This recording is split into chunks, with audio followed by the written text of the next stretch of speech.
Depression.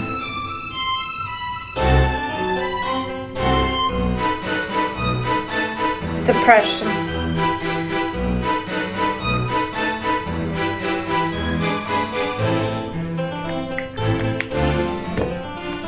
Depression, perhaps together with obesity, seems to be our new pandemic. On a global scale, it's maybe invisible epidemic that has grown after COVID. For example, according to the Turkey Health Survey 2022, around 10% of adults in Turkey are struggling with depression. However, because the depression is a mental illness, it is much harder to understand than conditions like heart attacks or diabetes. One of the main reasons for this confusion is the difference between being depressed and feeling depressed aren't the same thing. Almost everyone feels down from time to time. If you're a student, for example, it might be getting a bad grade on an exam. If you are working, it could be losing your job. If you have a partner, maybe it's having an argument. Or like me today, a gray, rainy day can cast a cloud of melancholy over you. And sometimes, even without any trigger, we can suddenly feel depressed.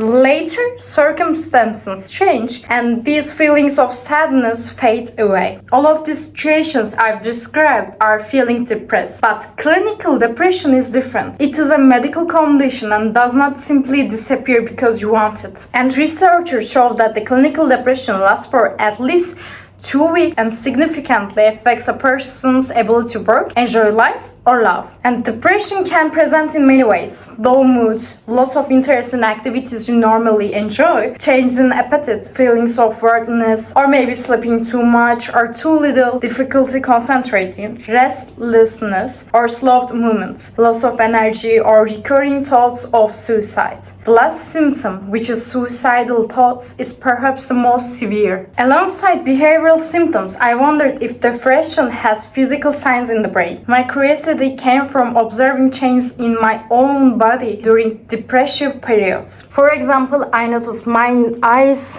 are losing their sparkle. But first, I want to know if there are observable changes, visible even to naked eye or through scans. And the answer is yes. And these changes include smaller frontal lobes and reduced hippocampal volumes. On a micro level, depression is linked to several factors: abnormal signaling or depletion of certain neurotransmitters, especially serotonin, norepinephrine, and dopamine, disrupted circadian rhythms, or change in REM and slow-wave sleep cycles, hormonal irregularities such as elevated cortisol and thyroid imbalances. Yet neuroscientists still do not fully understand what causes depression. It appears to result from a complex interaction of genes and environment, but we don't have diagnostic tool to predict exactly when or where it will appear. Because depression symptoms are often invisible, it's hard to know who looks fine but is struggling. According to National Institute of Mental Health, it can take over 10 years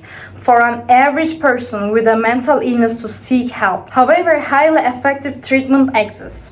Medication and therapy complement each other to strengthen brain chemistry. In extreme cases, electroconvulsive therapy, which is ACT, a controlled seizure applied to the brain, can be very effective. Other promising treatments such as transcranial magnetic stimulation, which is TMC, are also being studied. And if you know someone struggling with depression, you can gently encourage them to explore some of these options. But remember that this is not a medical suggestion and I am not a doctor or psychologist. You can even offer specific help, like researching local therapists or making a list of questions to ask a doctor, like I did.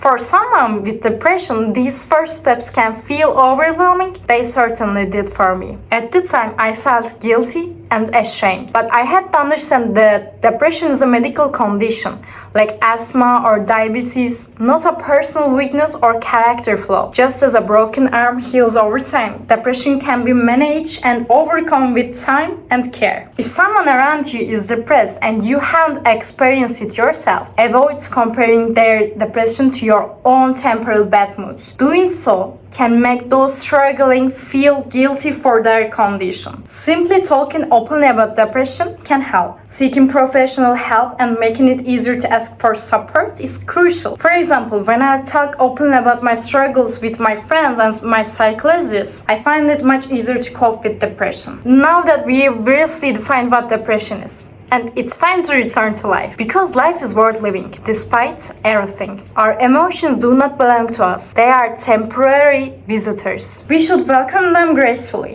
And when they leave, we should show them the door politely. And when they arrive, we should notice which emotion it is. And here is a question that helped me, which might help you too. One is what I'm feeling right now, and which emotion is this? For example, fear. And the second, where in my body do I feel it? For example, in my neck. I hope these two questions help you notice, recognize, and feel your emotions more clearly. If you're depressed or know someone who is, I'm sending a virtual hug. And I hope you can break free from the depression cycle. I'm here with you. Open conversation about mental illness help reduce stigma and make it easier for people to seek help. And as patients seek treatment, scientists will learn more about depression and treatments will continue to improve. Please don't forget to like this video, subscribe to my channel, and support me on the Patreon. With love, my friends. Goodbye.